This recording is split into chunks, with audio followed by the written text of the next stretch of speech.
இது மகிமை நேரம்.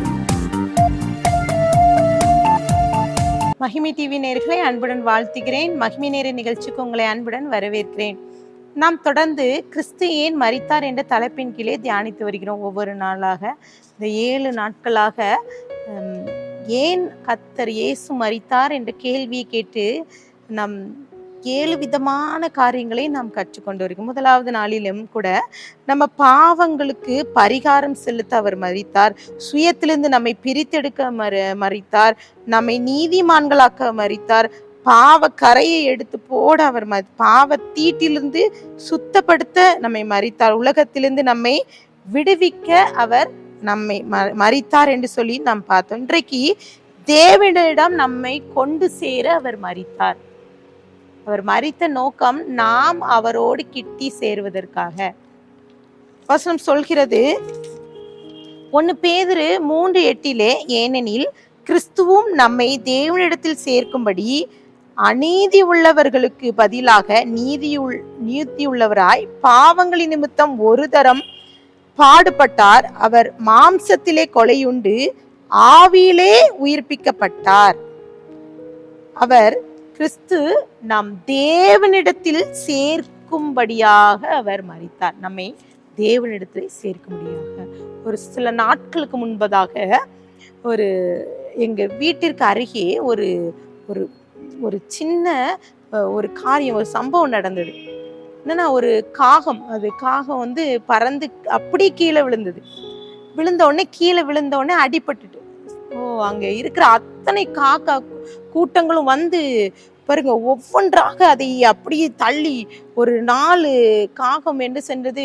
இந்த சைடு தள்ளி அந்த சைடு தள்ளி இப்போது ஒரு பெரிய போரே நடந்தது போல இருந்தது.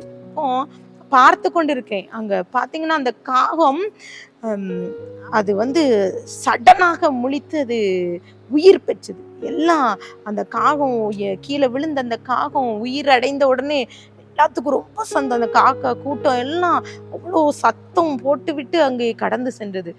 பாருங்க, அதை பார்க்கும்போது எனக்கு ரொம்ப ஆச்சரியமா இருந்தது. ஒரு காகம் கீழே விழுந்தானே அதோட கூட்டம் அது பக்கத்துல இருக்கிற எல்லா அந்த காகத்தை எழுப்பி விடுற வரைக்கும் அது போராடி அங்க ஒரு பெரிய காரியம் நடந்தது. அதே போலதான் இன்றைக்கு ஆவிக்குரிய வாழ்க்கையில நம்ம இன்றைக்கு ஆண்டவரிடம் கிட்டி சேர வேண்டும். சில நேரம் நம்ம எல்லாம் ஆவிக்குரிய வகையில ஆவிக்குரிய கூட்டத்துல இருக்கிறோம். நம்மளுடைய எல்லாரும் நம்மளுடைய எண்ணங்கள் எப்படி, யாராவது ஒரு விசுவாசி கீழே விழுந்துட்டா அவங்கள தூக்கி எழுப்பணும், அதான் நம்மளுடைய வேலை. இதை நாம் மறந்து விடுகிறோம். இங்கே குறிப்பிடப்பட்டிருக்கிறது சவுல் அவனுடைய ஊழிய பாதையிலே சவுலை குறித்து நமக்கு தெரியும்.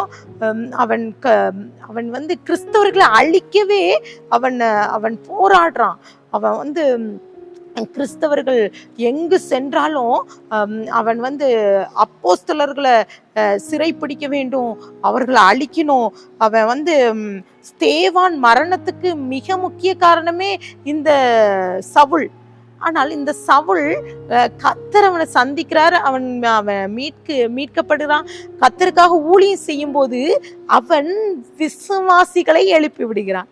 அங்கே குறிப்பிடப்பட்டு இருக்கிறது, அந்த சவுல் வந்து ஒரு இடத்துல செல்லும் போது அங்கே போடப்பட்டிருக்குது ஒரு தீவு. அப்போஸ்தலர் 13ஆம் அதிகாரத்துல 1:12 ஒரு தீவுக்கு அவன் செல்றான்.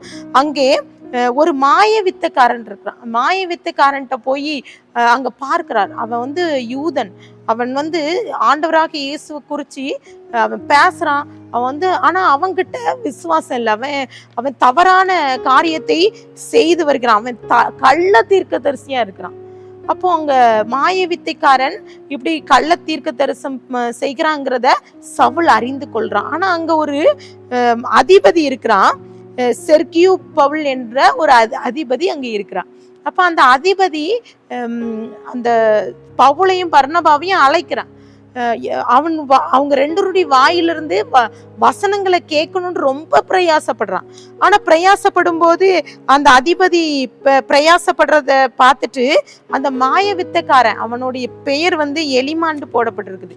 அப்ப அவன் என்ன செய்யறானா, எப்படியாவது அவனுடைய விசுவாசத்தை திருப்பணும், இவனை எப்படியாவது தவறான வழியில அந்த அதிபதிய தவறான வழிக்குள்ள அனுப்ப வேண்டும் சொல்லிட்டு அந்த மாய வித்தக்காரன் பிரயாசப்படுறான்.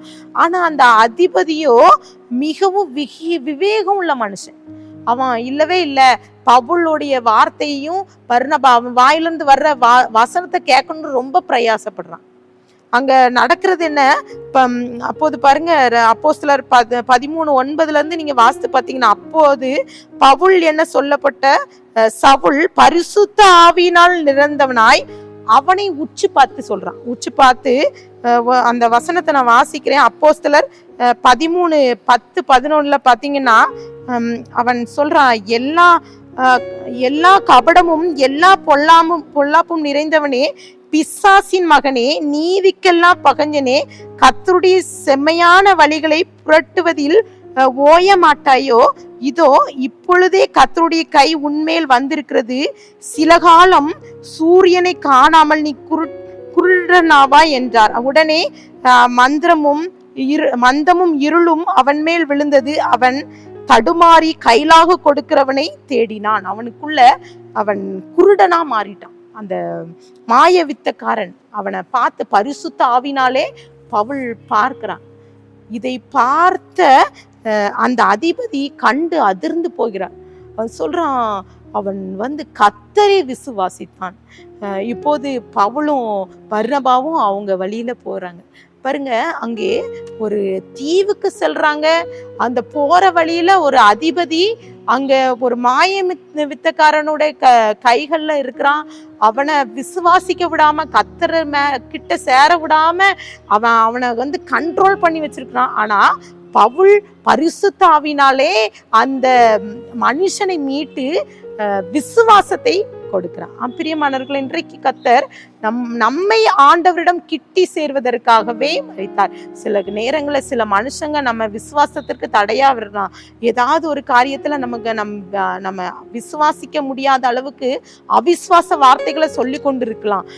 நம்மை விட்டு ஆண்டவரை விட்டு பின்வாங்கி போகிற ஏதாவது ஒரு பாவத்துக்குள்ள நம்ம தள்ளுறதுக்கு சொல்லலாம். ஆனா இன்றைக்கு கர்த்தர் நம்ம எல்லாம் ரட்சிக்கப்பட்ட கூட்டம். ஒரு விசுவாசி கீழே விழுந்தா நம்ம தூக்கி எடுக்கணும். அதுதான் கர்த்தர் நம்ம எதிர்பார்க்கிறார். இன்றைக்கு கர்த்தர் நமக்காக மரித்தார்.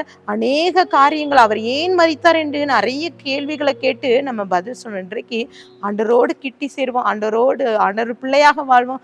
கர்த்தர் நம்மை அளவில்லாமல் ஆசீர்வதிப்பாராக. கண்களை மூடி ஜெபிக்கலாம். அன்பின் பிதாவே, இந்த வேளையிலே எங்களோடு பேசியிருக்கீங்க.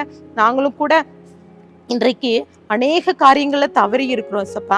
நாங்க சில நேரங்களில் விசுவாசத்துல குறைவுள்ளவர்களாக இருக்கிறோம்.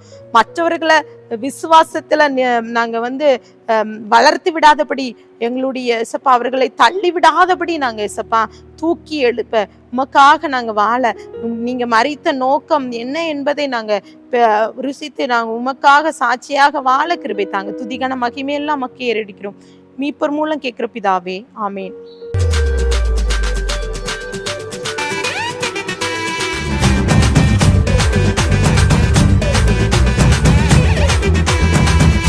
மகிமை